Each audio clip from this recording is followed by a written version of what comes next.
जय जिनेन्द्र बंधुओं, आज सुनते हैं एक सिंह की आत्मकथा। कैसे मुनिराज के सत्संग का प्रताप एक सिंह को बदल सकता है। एक बार मैं मांसभक्षी सिंह था। उस समय महाभाग्य से मुझे मुनिवरों का समागम मिला। उन मुनिवरों के क्षणिक समागम से मेरा क्रूर परिणाम तुरंत ही छूटा और परिणाम शांत हुआ, और उनके उपदेश से आत्मज्ञान प्राप्त करके मैं परमात्म पंथ का पथिक बन गया। उन मुनिवरों के समागम की यह सुंदर कहानी मैं आपको सुनाता हूँ, उसे आप आनंद से सुने। अनादि अज्ञान के वशीभूत हुआ मैं भटकते भटकते एक बार ऋषभ देव का पौत्र हुआ। तब भगवान की दिव्य ध्वनि में आया कि मैं भविष्य में तीर्थंकर होऊंगा। यह सुनकर मुझे हर्ष के साथ अभिमान पैदा हो गया। अरे रे, उस समय मेरे दादाजी आदि तीर्थंकर, उनकी धर्मसभा में भी मैंने आत्मज्ञान प्राप्त नहीं किया और मिथ्या दृष्टि रहकर असंख्य भाव धारण कर नरक निगोद में जाकर दुखी हुआ। फिर एक बार सुंदर बगीचे के निमित्त से संसार से विरक्त होकर मैंने आत्मज्ञान प्राप्त किया, परंतु विषय कसाई के वश होकर मैं उसे भूल गया और नरक तीन गति में चला गया। अब मैं सिंह हुआ हूं।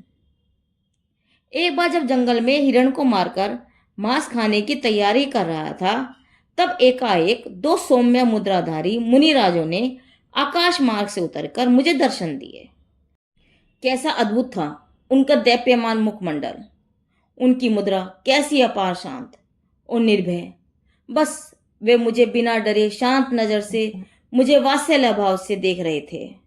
उन्हें देखकर मैं तो मुग्ध हो गया। अहो, कैसी शोभित हो रही थी उनकी करुणापूर्ण मधुर नजर। कौन है यह महापुरुष? किस लिए यहाँ पधारे हैं? मेरे कोई परम हितैषी लगते हैं। मेरा चित्त उनमें ऐसा स्थिर हो गया है कि मैं भूखा था और पास में ही मेरा शिकार मरा हुआ हिरण पड़ा था, फिर भी मेरी उसे खाने की इच्छा सर्वथा समाप्त हो गई थी।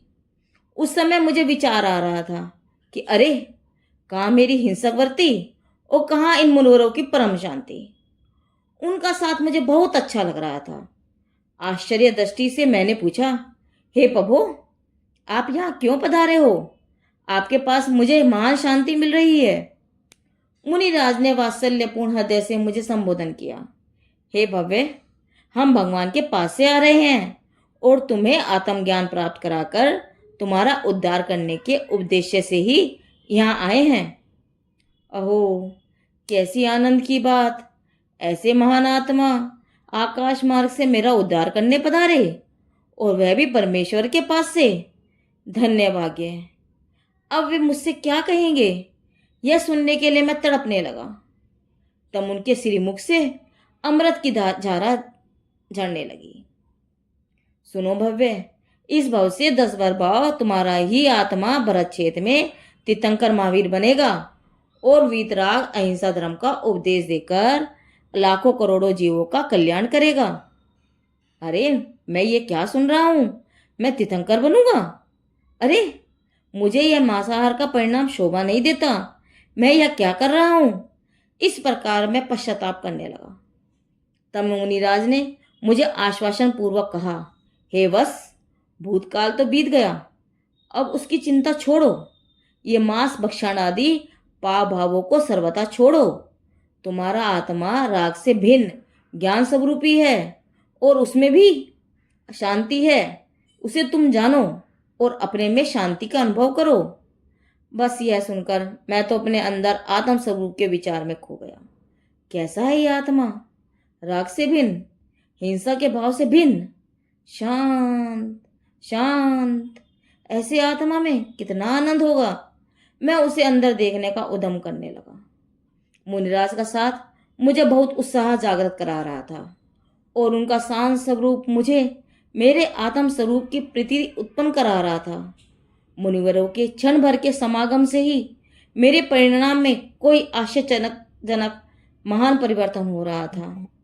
मुनिराज ने मुझे आत्मज्ञान कराने के लिए बहुत प्रेम से कहा, हे भव्य, अंदर में देख, आत्मा कितनी सुंदर वस्तु है। स्वयं से एकत्र रूप और पर से विभक्त रूप, वह कैसी शोभती है। उसमें चैतन्य सुख का खजाना भरा पड़ा है। मैंने अपने अंदर देखा। अहो, अद्भुत, आश्चर्यकारी, जिसे देखकर मेरी खुशी का पार नहीं रहा। बस अपनी आत्मा को देखते ही मेरा ज्ञान दूर हो गया। आत्मा के शांत रस के स्वाद से महान तृप्ति हुई। क्रूर कसाय परिणाम से आत्मा भिन्न हो गया और कसाय से भिन्न शांत परमात्म तत्व को जानकर मैं भी परमात्म पंथ का पथिक बन गया। इसके बाद आत्म साधना करते करते 10 भव बाद मैं भी तीर्थंकर महावीर बनूंगा। इस प्रकार मुनिवरों के क्षणिक समागम से मुझे जो महान आत्म लाभ हुआ, उसकी यह सुंदर बात सुनकर हे साधर्मी मित्रों, तुम भी ज्ञानियों का, मुनिराजों का सत्संग करो और आत्म लाभ प्राप्त करो। एक सिंह की यह आत्म कथा सुनकर हमें भी अपने भावों में परिवर्तन करना चाहिए और अपना मार्ग प्रशस्त करना चाहिए। जिनदेव की वाणी, आगम वाणी।